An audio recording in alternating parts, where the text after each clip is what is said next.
Hello everyone, Duke Nougat 3D here again to show you another item from my collection. And here today we have a Russian classic, the Protivogaz Malogabaritny, or PMG protective mask.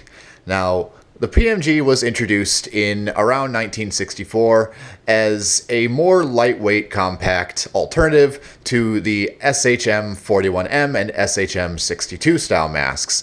These were very loosely, and I say very loosely because we really don't have a confirmation, there are only shared similarities.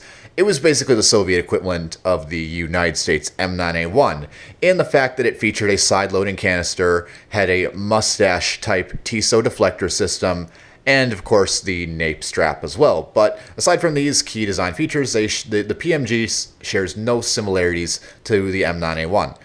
The PMG was used by several different branches of the Russian military and was used foreignly as well. I think within the Soviet military itself, tankers really enjoyed these masks because they were lighter weight than the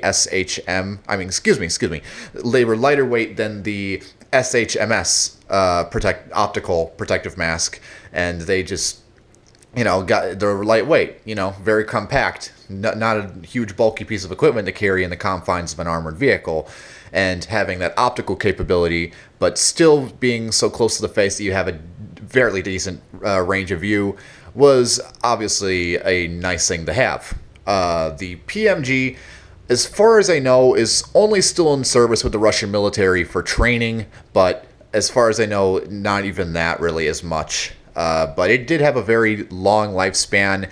It saw service from, I believe, obviously from 1964, and got used even into the Chechen Wars, which was, throughout the 1990s. And like I said, they're currently being phased out for training only and are being surplused quite a lot.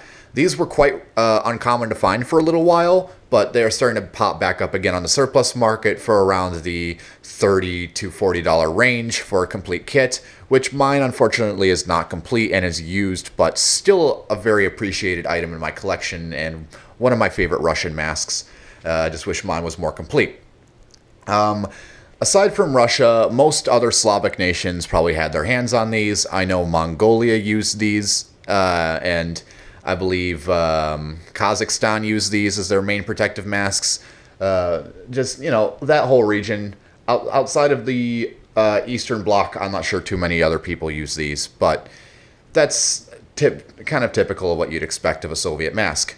Now, before I ramble on any further, let's get down to the basics of the kit. First off, we have the carrier. Very decent carrier, and it's kind of an interesting concept. It borrows the GP5 style carrier, where the top is basically rolled down and secured with two little straps. But in this case, it uses the Soviet copy of the American Lift the Dot snap system, and it works quite decently. On the exterior, you have a pouch for the anti-fogging inserts or spare voice membranes, of which it would probably come primarily with the spare voice membranes, not so much anti-fogging inserts, but it is entirely possible that it would have come with a set. On the other side, you have the pouch for possibly an IPP8 or some other decontamination kit, probably not an IPP8, but I could be very wrong. I'm not an expert on Soviet decon kits and the periods that they were used, so forgive me. You have a non-removable but durable thin shoulder strap made out of a rough woven canvas material, very rugged. Then you have the very cheap thin waist strap. I don't see it breaking anytime soon, but it'll do its job. And this one is removable, unclippable, like most Soviet military gas mask carriers. Opening up the carrier, you can see that there are markings on the inside. I believe, let's see, the date. I'm not entirely sure if there's a date on here. I'll probably look into that later. And inside, there really isn't anything. I'll try and hold it up because this is obviously a very flimsy carrier, but there really isn't anything inside of there. So, moving on. Normally, the mask would come with, I believe, an EO18 filter. I do not have one with this set, but I do have a GP5 filter as a placeholder. Nothing to mention there. And the EO18 would typically be also issued with a a filter sock, as these are called. And these are used for, I believe, camouflaging purposes, so that the filter does not have a reflective glare, and it also prevents snow and dirt from entering the filter inlet, and preventing moisture from getting inside. So, kind of a useful, interesting item. Nothing much to be said about that. Now let's get on to the mask itself. Now the mask itself is not called the PMG, believe it or not. It is called the SHMG, which stands for Schlem Maska, whatever the word I said was earlier in the beginning of the video, Maro, or Malo Gabrit, that word. I already forgot it. But anyhow, yeah, the mask facepiece itself is an entirely different designation from the kit overall, as is typical with most Soviet gas masks. So, once again, the mask is called the SHMG, not the PMG on its own. It has two optical lenses, as I've mentioned before, the mustache-style Tissot deflector. It has a unscrewable voice diaphragm on the front, and the way you would tell these apart from the Hungarian copy, known as the 70M, the 70Ms typically have a more hexagonal-shaped voice outlet on the front. The whole pattern on the front is more hexagon-shaped, and the holes are smaller, whereas the Russian ones have a bit of a rounder pattern, and the holes are bigger. So, unscrewing this, you can see on the inside that there is a plastic retainer ring, there is the plastic diaphragm, and then there's a rubber gasket underneath that, but I'm not going to remove all that for now. So, screwing that back on.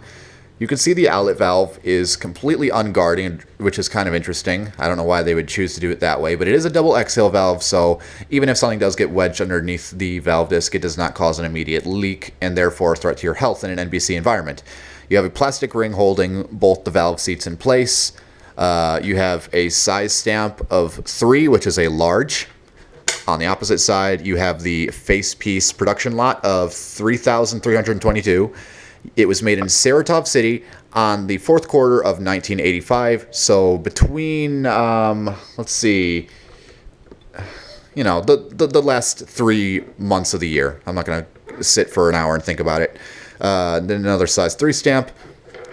Like most Russian gas masks, it is a helmet style, but this one is interesting because it has 2 large cutouts in the hood for what I assume, or what most of us assume, for ventilation purposes. Nobody really quite knows for sure, but the most that we think is for ventilation. So if anyone knows for sure, please feel free to drop a comment below, and I'll mention it to the rest of the collectors, and we'll consider that as a viable option. But till then, we're saying it's for ventilation. And as I mentioned before, it has a canvas nape strap. These vary in color from this mustard brown color to a bluish gray color, but as far as we know, both types signify that it is a Russian one. There really isn't a specific color that signifies a Russian from a Hungarian PMG style mask. The Russian ones can come in mustard brown or the blue-gray color. So I'll remove it from the head here, and then I'll show off the inside, and then I'll wrap up the video. So the PMG is a very nice mask, and it's very sturdy. I don't want to say rugged. Well, it kind of is rugged. The interesting thing about the PMG is because the inlet threads are made out of the same material as the face blank, they are only coated lightly in plastic, but that's more often than not degraded or cracked. So you can actually use 40mm NATO canisters with this mask, and not Russia's 40mm GOST threading, which is a bit thicker and will not accept NATO 40mm. Here's the inside. As you can see, the lenses protrude in quite a bit. They have a flap or a little groove in them for installing anti-fog inserts. You can see the mustache-type Tissot deflector glued into the facepiece here, where the 2 holes that lead up point the airflow towards the lenses for defogging. You have a serial stamp, I assume, right here on the inlet valve casing. You can see the voice emitter right there, and below that, if the camera will pick it up, there is the outlet valve in the bottom there. Nothing too much to be said about that.